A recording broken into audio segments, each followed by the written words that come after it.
अंदेशातील एक गाव. त्या गावामध्ये सखाराम व त्याचं कुटुंब राहत होतं. सखाराम व त्याची पत्नी सुलभा हे दोघे दिवसभर उन्हातान्हात मजुरी करायचे. त्यांना स्नेहा नावाची एक मुलगी होती. तिचं 4थी पर्यंतचं शिक्षण झालं होतं. ती अत्यंत अभ्यासू व कष्टाळू होती. तिचा छोटा भाऊ पिंटू पहिलीच जाणार होता. गावात 4थीच्या पुढचे वर्ग नव्हते.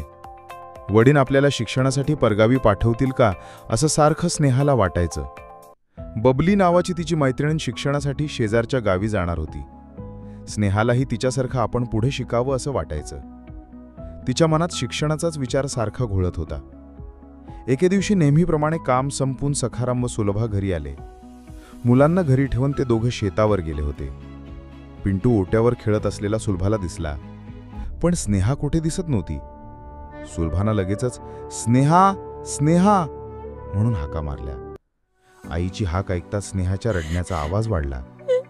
एका कोपऱ्यात बसून स्नेहा रडत असलेली सुलभाला दिसली. सुलभा तिच्याजवळ गेली. रडून रडून स्नेहाचे डोळे सुजले होते. सुलभा चिंतेत पडली. काय झालं म्हणून तिला विचारू लागली. तेव्हा रडवेले आवाजात स्नेहा बोलू लागली, वर्गामधल्या बबलीनं 5वीमा नाव टाकाय गयम.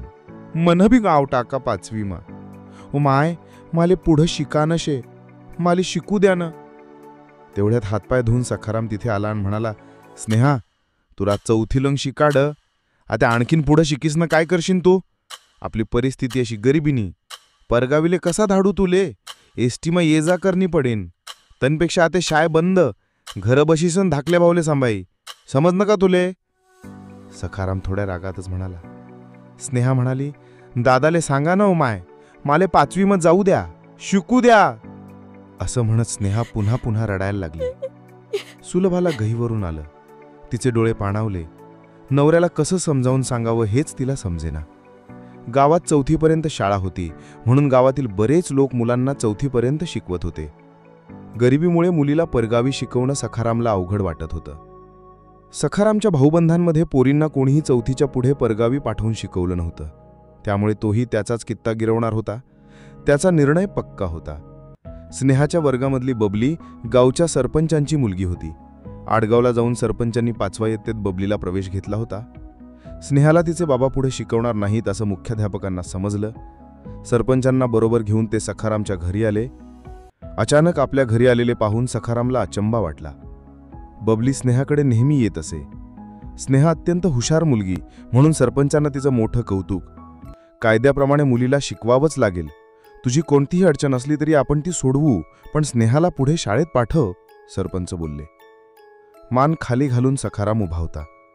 मुख्याध्यापक पोट तिडकेने बोलू लागले, सखा भाऊ, तुमची लेक हुशार आहे. तिनं शिष्यवृत्ती परीक्षा दिली आहे. तिला पुढे शिकवा, स्वावलंबी बनू द्या.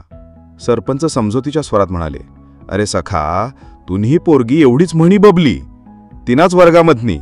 तिले बी मी धाडणार से ना 5वी इयत्तामा. अरे आडगावनी शाय आठून अर्धा तासाना अंतरावर से. म्हणा लेख संगे जाईन ती एसटीमा. सखाराम विचारमग्न झाला होता.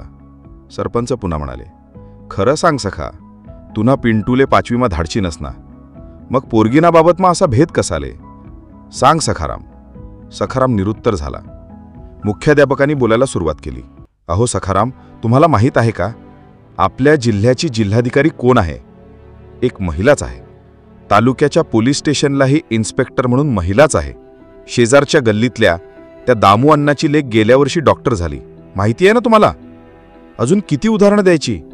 आता कित्येक डॉक्टर, वकील, इंजिनियर या महिला आहेत. त्या साऱ्यांच्या पालकांनी तुमच्यासारखाच विचार केला असता तर? सखारामला काय बोलावे ते सुचेना. आता त्याला पटलं होतं, अपुरं शिक्षण नको, दिन रात कष्ट करसू, रगतनं पाणी करसू, पण मना अंडरले शिकाडसू. तसं त्यानं बोलून दाखवलं.